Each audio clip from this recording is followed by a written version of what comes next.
mungkin perjalanannya sakit, perjalanannya keras.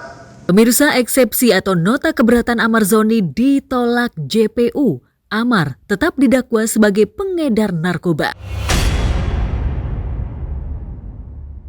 Menyatakan surat dakwaan nomor perkara PDN 270-1.10/10/2025 tertanggal 8 Oktober 2005 atas nama terdakwa Muhammad Amar Akbar telah disusun sebagaimana mestinya sesuai dengan ketentuan perundang-undangan, dan oleh karenanya surat dakwaan tersebut dapat dijadikan dasar pemeriksaan perkara ini. Upaya membebaskan Amar dari lapas Nusa Kambangan nyaris pupus karena tim kuasa hukum yang dibantu Raffi Ahmad dan Gerakan Anti Narkoba atau Granat juga tak berhasil meyakinkan penegak hukum bahwa Amar hanya pecandu narkoba yang harus direhab, bukan dipenjara. Segenap keluarga dan kekasih Amar, Dr. Camelia, juga sempat down di ruang sidang karena melihat semua pintu kebebasan seolah terkunci untuk Amar.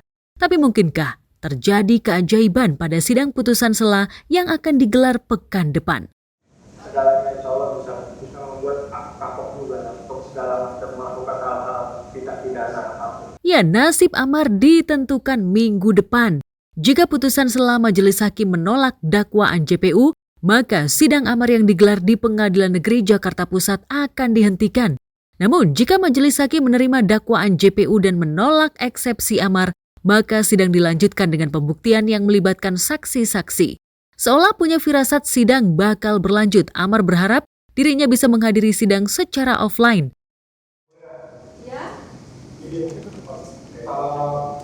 kalau seandainya apakah kita dibolehkan, apakah diperbolehkan untuk kami menghadiri pas minggu depan hasil dari keputusan yang Mulia sampaikan minggu depan, untuk keputusan sela atau keputusan akhir, kami bisa berada di sana gitu, offline.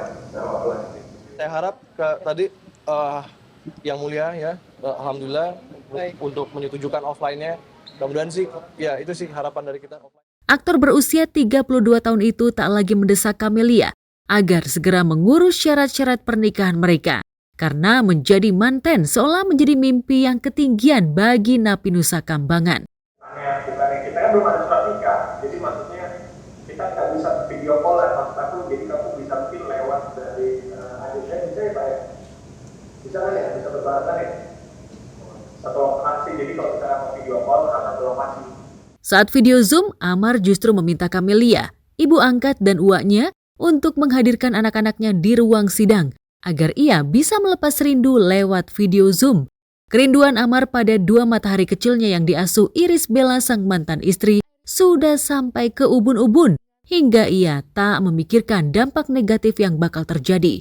Sebagai ayah meski berstatus napi, Amar merasa punya hak untuk bertemu, setidaknya berkomunikasi dengan anak-anaknya. Namun Iris Bella juga punya hak untuk melindungi mental anak-anaknya.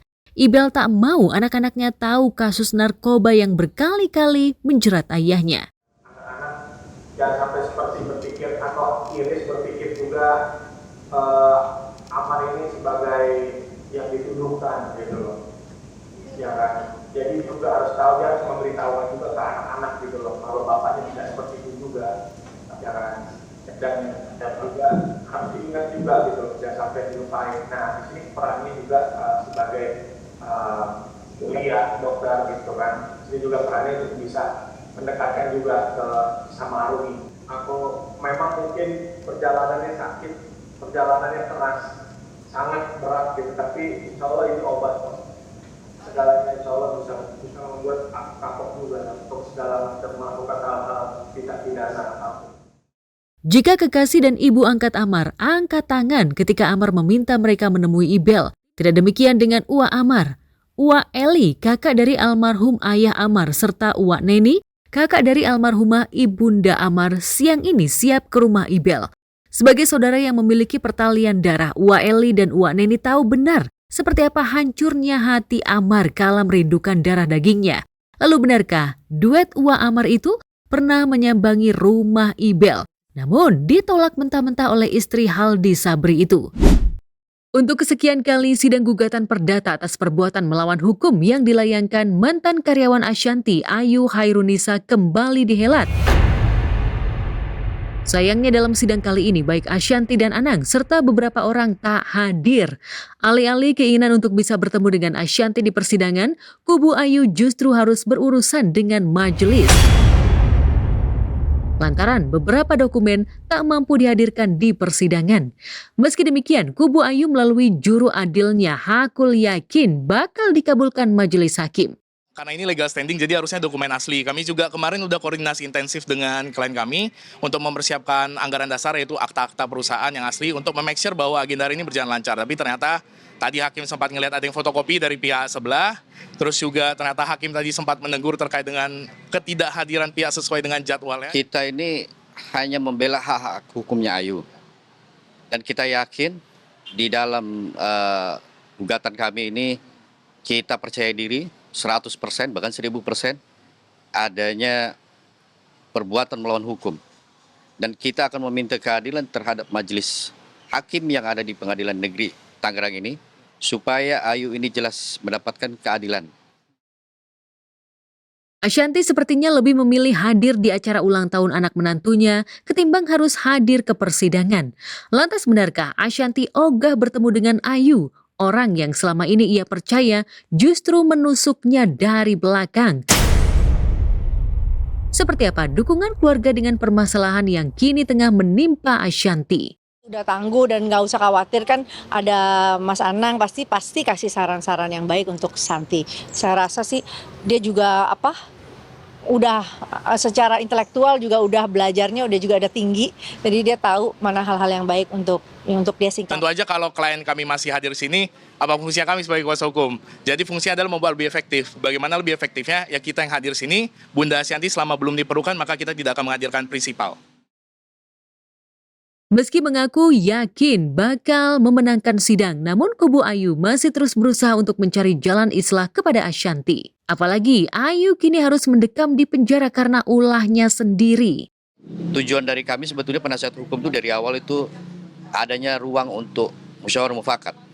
Karena saya kira bahwa saudari Ayu dengan Bunda Ashanti ini ada kedekatan emosional sebelumnya itu. Kalau aku dari dulu selalu ingin proses yang datang baik-baik, bicarakan gimana mau membayar atau apa. Aku selalu begitu. Bagi aku cara-cara begini tuh cara-cara paling terakhir, dan dia sendiri yang membuka aibnya sendiri ya, dan bilang siap bahwa akan mengikuti prosesnya dan menerima apapun konsekuensinya, ya mungkin ini salah satunya. Gugatan perdata atas perbuatan melawan hukum masih terus bergulir. Namun hingga kini permintaan untuk penangguhan penahanan belum direspon dari pihak berwajib maupun kejaksaan.